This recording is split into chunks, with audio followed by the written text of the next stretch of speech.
السلام عليكم. صحيحه لاباس؟ نتوما مزيانين؟ الحمد لله.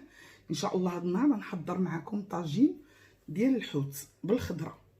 المقادير ان شاء الله. عندي هنا جوج حوتات، هذا الباجو مغسوله مزيان ودرت لها فليحات باش ندخلو فيها شرموله. عندي هنا الماء ديال الخضره هي هذه، هي خز وبطاطا سلقتهم نص سلقه. من الاحسن بقاو تسلقوا خز وبطاطا نص سلقه، لان الحوت تيخصو غير 30 دقيقه وتيطيب. اما الا درتيوه مع الخضره تيطيب كتر، يعني تيولي ناشف ما تيبقاش لذيذ في المذاق. سلقت هاد الخضره مع فص ديال الثومه هو هذا. عندي هنا دايره انا جوج خزويات، ودايره تقريبا واحد 5 ديال البطاطات، كديروا على حسب افراد العائله. عندي هنا فلفله خضراء وحده ها هي مقطعه هكا طريفات، وفلفله صفراء ها هي دي، وفلفله حمراء. يعني هذه الفلفله الخضراء والحمراء اللي بغى يديرها، واللي ما باغيش تيدير غير الفلفله الخضراء. عندي هنا جوج حامضات ها هما هادو مغسولين مزيان، وحده غادي نقطعها دوائر مع الطاجين، وحده غادي نعصرها. وعندي هنا 3 ديال الطماطم حتى هما غادي نقطعهم دوائر. عندي هنا القزبور فقط، ودايره الثومه 4 ديال الفصوص ديال الثومه، والقزبور دايره باقه د القزبور كبابره شويه، ودايره زويتنات هكا بلا عظم محامضين. تديروا الزيتون اللي بغيتيو. غادي ندير معلقه د الملحه، وانا في هذه الخضره اللي سلقت راني سلقتها مع شويه د الملحه. دايره هنا 4 ديال المعالق كبار ديال الزيت البلديه الحلوه، وعندي معلقه كبيره د الفلفله الحمراء، معلقه كبيره د الكمون، معلقه صغيره من الحوسه ديال الثومه هكا اون بودغ يعني غبره، وشويه د الزعتر ما بين الاصابع، وريقات ديال سيدنا موسى يعني الرند. صافي دابا ان شاء الله نبدا. هذا هو الحوت، هذا الباجو هذا وهذا. غادي ندير شويه، ناخذ النص لان النصف الاخر غادي نخليه مع الخضره، وناخذ النصف ديال الثومه حتى هو، النصف الاخر قلت لكم مع الخضره نخليه. غادي ندير نصف ديال الفلفله الحمراء، ونصف ديال الكمون، ونصف ديال الثومه، ونصف ديال الزعتر. غادي ندير شويه د الملحه، حيت انا ديجا قلت لكم درت الملحه في غير عينيكم ميزانكم وصافي. وغادي ندير شويه د الزيت البلديه، وغادي ندير هاد شويه ديال الماء ديال الخضره باش كنخلطوا هاد الشرموله.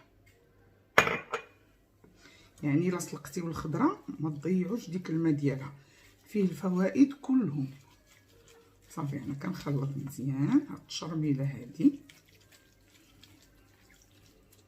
حولي ما قلتلكمش الليمون خصني نديرو في هاد الشرميله باش كيطلق الغزاله.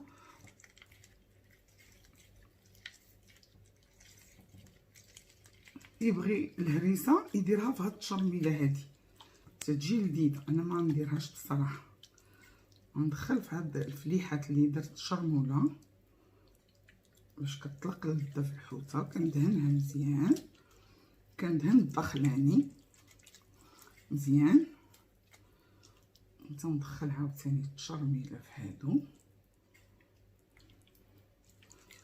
تندهنها مزيان.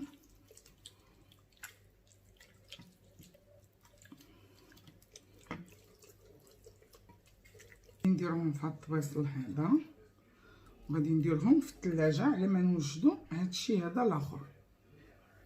دابا غادي نزيد هاد القزبور وهاد الثومه هادي،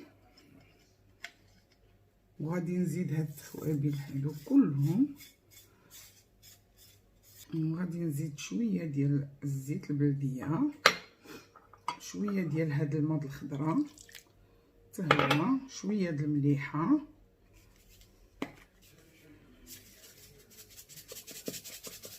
تديروا عينيكم ميزانكم ما ديروش بزاف. وغادي ندير نص عصير حامضه، حيت الخضره راه عندنا طايبه نصف سلقه، لان ملي كديروا الحامض وبطاطا كتكون ما طيباش وخزو كتكنزز، يعني ما كطيبش مزيان في الفران، والحوت تيطيب زايد الوغ ما تيجيش طبق لذيذ.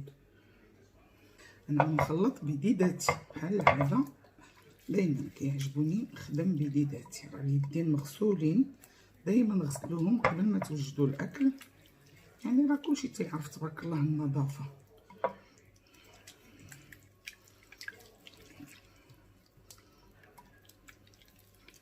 ها هي دي. دابا غادي ناخد شويه، خلي هذا ناخد انا شويه وغادي نديرو هنا باش غادي نخلط. وهاد الفلفله هادي غادي ناخد شويه وغادي نديرها في الفلفله باش كتجي لذيذه. ها هي دي، وغادي نخلطها مزيان. سمحوا لي انا راه مقطعه مزوده وحده حاره، يعني ما درتش الهريسه، ولكن المزيوده قطعت وحيده حاره هنا مع هذا الاكل هذا، مع هذه الفلفله هذه. ها هي دي مخلطه باليد. هذه غادي نخلطوها حتى هي باليد باش تدخل لها التشرميله وتتجي لذيذه كلها. انا غادي ناخذ شويه ديال هاد التشرميله اللي بقات، حيت غادي نديرها فوق الطماطم اللي غادي ندير من بعد. هي خديتها، غادي نسرح هاد الشرموله هكا، وغادي ندير خيزو مع بطاطا، وغادي نسرحو. غادي ندير شويه ديال هاد الماء ديال الخضره باش كنشلل هاد الشرميله ونخويها عليهم. فوالا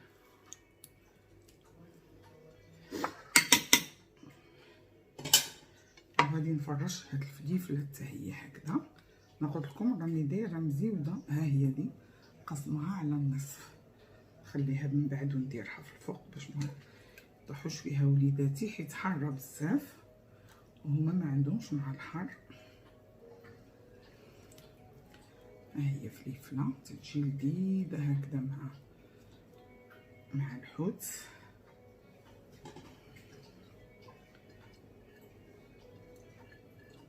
غادي نقطع هاد الطماطم هادو هكذا نديرهم في الجناب.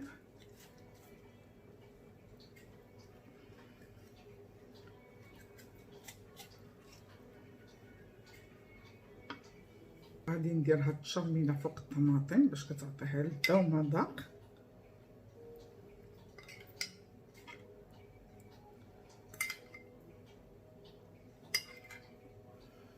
عرفتينا نخوي شويه ديال هاد المرق، غادي نديرو صافي هي كويس، ما نديروش كتر. وهاد الزويته نديرها هكا من الفوق، نخلي شويه باش نديرو فوق الحوته. انا جبت الحوت من الثلاجه، غنديرو هنا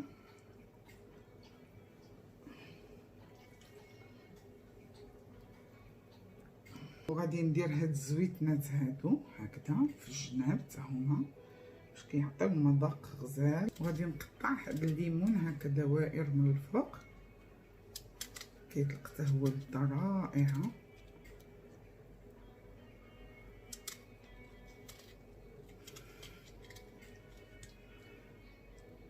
وهاد المزيودات هادو غادي نديرهم غير هنا من الفوق لان ما تيبغيوليش الحار. دابا غادي نديرو في الفران يطيب ان شاء الله مده 25 دقيقه، حيت الحوت ما تيخصوش يطيب بزاف.